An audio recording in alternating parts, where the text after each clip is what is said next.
here at the Academy for Jewish Religion. And I too would like to welcome everyone. I just want to very briefly give an outline of the rest of this day. You do have it in your schedules, but I want to make it clear. We have just heard from Dr. Ora Horn-Krauser, who is Executive Vice President and Academic Dean of the Academy for Jewish Religion.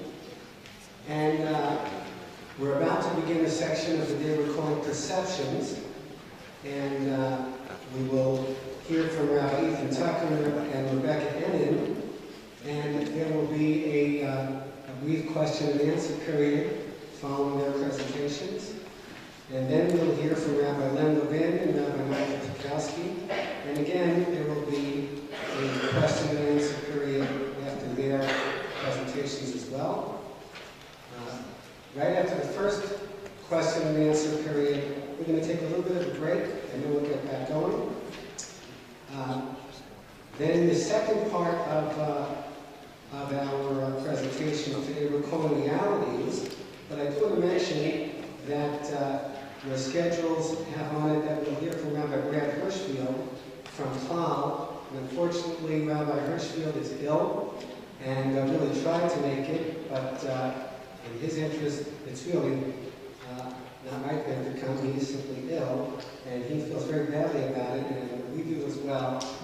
As Ora said before, we owe him and we owe Klal a great debt. They helped us work through a whole bunch of issues, and presented more issues and more problems in their stead, for which we are appreciative.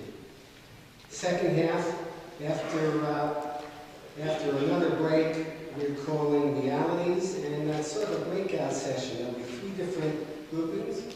I'll remind us of it when we get to it, but in 3 different places, people will have a chance to continue the conversation on how patrilineal descent affects parents and schools in one place, synagogues in another, and youth and young adult settings, including Hillel, birthright, and so on, in a 3rd place.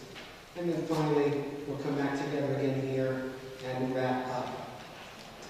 The first pair that we'll hear from Rabbi Tucker and Rebecca Enin, we've given sort of a catchphrase to their discussion as Jewish status and Jewish identity. And it seems to me that really everyone will hear from today touching on these issues, as Ora did as well. I've heard Rebecca talk about identity as the way we view ourselves, how we self-identify based on our own experience and what our parents are and so on, as opposed to status, which is the way a community views us, perhaps the legal system. Those 2 views, our identity and our status, sometimes coincide and sometimes do not. And it's a crucial aspect that, as I say, in one way or another, I think we'll hear about from all of our speakers. So, without further ado, I want to call on our first speaker. I do want to make it clear you have extensive bios of everyone. So in the interest of time, I'm not going to read them all. I'll simply say that Rabbi Ethan Tucker is co-founder of Moshe Shiva at Machon Hadar and chair of Jewish law, and I'm very, very happy that he's joining us. Someone can think one thing about themselves and have an institution, a community tell them another thing, and there's very little good way to avoid that being a painful and difficult encounter. What I would suggest as a basic ground rule for maybe not making it less painful, but making it more honest, is that we need, when we talk about this topic, to maximize our transparency. The reason that we take one position or another, a kind of clear acknowledgement of the strengths and weaknesses of different positions. And through that, I think we have the hope of beginning to have actually an honest conversation about this difficult issue. I think this was a topic that in the past, and apparently still in the present, that many feel can kind of be avoided or glossed over. In my own experience, my feeling is this is an issue that really no longer can be dealt with through avoidance, and must be confronted in a very head-on way, in a way that addresses the data, both of life and of Jewish sources, as opposed to finding ways to hide from or avoid that data.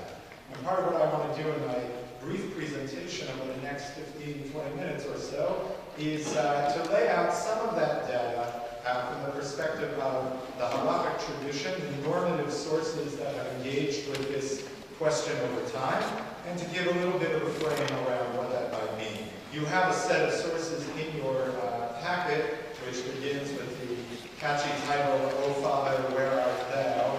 Patrilineal Principle of Jewish Identity. I invite you to take those out. I'm going to offer a few framing words. We're then going to take a lightning tour of the issues embedded in there and see where we come. I want to start us off with two basic truths that I think need to frame this conversation. The first of them is that dissent matters. Dissent matters when determining who is a Jew. I have yet to encounter a Jewish community that does not consider the child of two Jews to be a Jew unless they went through some ceremony affirming in some deep way that they were definitely signing on, but that by default a person has no Jewish identity independent of their lineage. That is to say, in a basic sense, for all the division that there is across the Jewish community, there actually still is consensus that having two Jewish parents renders someone, at least who wasn't actively raised in another faith, to be a Jew. And that goes to the fact that a core part of what it has always meant to think about Jewish people, it has been to think about it as something more than just a confessional faith, and something that flows in some way through bloodlines and through genes. What I take that to present to us as self-evident is that one would then expect that who one's father is should matter, and who one's mother is should matter, and that would be the case in both directions. And that's the direction I want to take us in on that front, as one basic truth.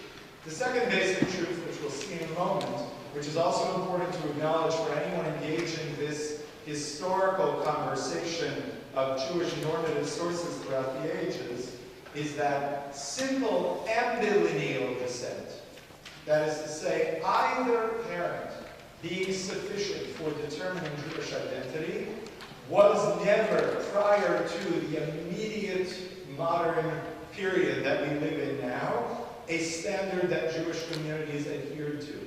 The sources in the Bible that point to patrilineal descent point to patrilineal descent in a way that makes it very clear that a Jewish mother and a Gentile father would not produce someone of an uncomplicated Jewish identity.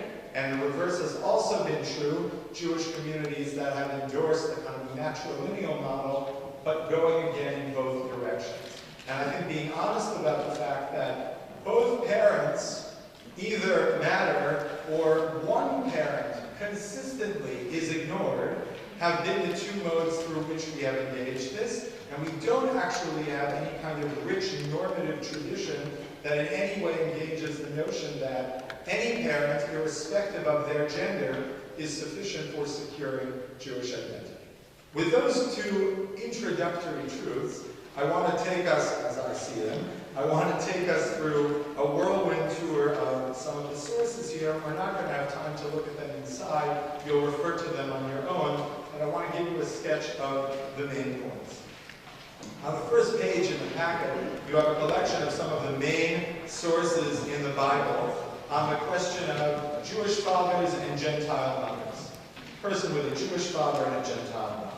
Suffice it to say, the biblical evidence points fairly clearly to someone willing to see it, to a patrilineal stem, which that is to say, an Israelite man who fathers children, independent of the question of with whom he fathers those children would have been reckoned as Israelites, and vice versa, the child of an Israelite woman who gave birth to a child from a Gentile father would not have rendered that child unproblematically a part of the Jewish community, and that person essentially would have been regarded as an outsider in one way or another. There is some shift, and many of you are familiar with this basic narrative over time. There is some shift that happens in the Second Temple period. Something is going on in the book of Ezra where the community is unsettled by the prospect of Jewish men with Gentile wives and their children being a part of their community. And however exactly that story plays out, you can see Shia Cohen and other scholars for a fuller treatment of this, we know that by the time we get to the Mishnah, on page 2, already in the section Roman numeral 2, Mishnah Kiddushin, we have a simple rule at the end of that text.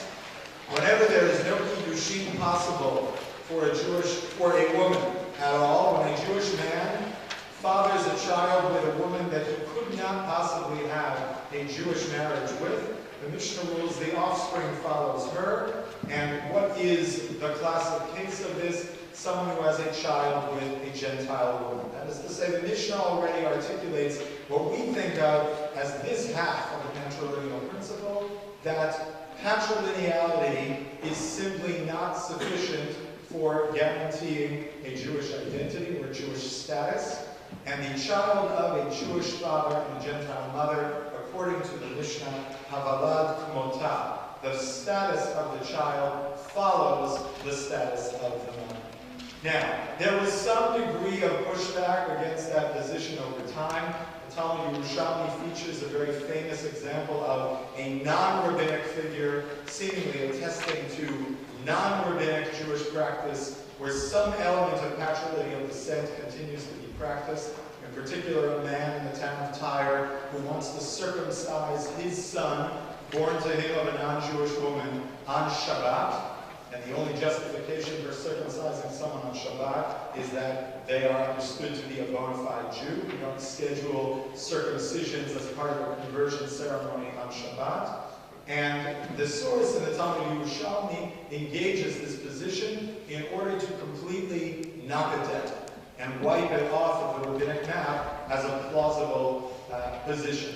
And that more or less is the story as it plays out on the question of Jewish fathers and Gentile mothers. But with, I think, an important codicil that people forget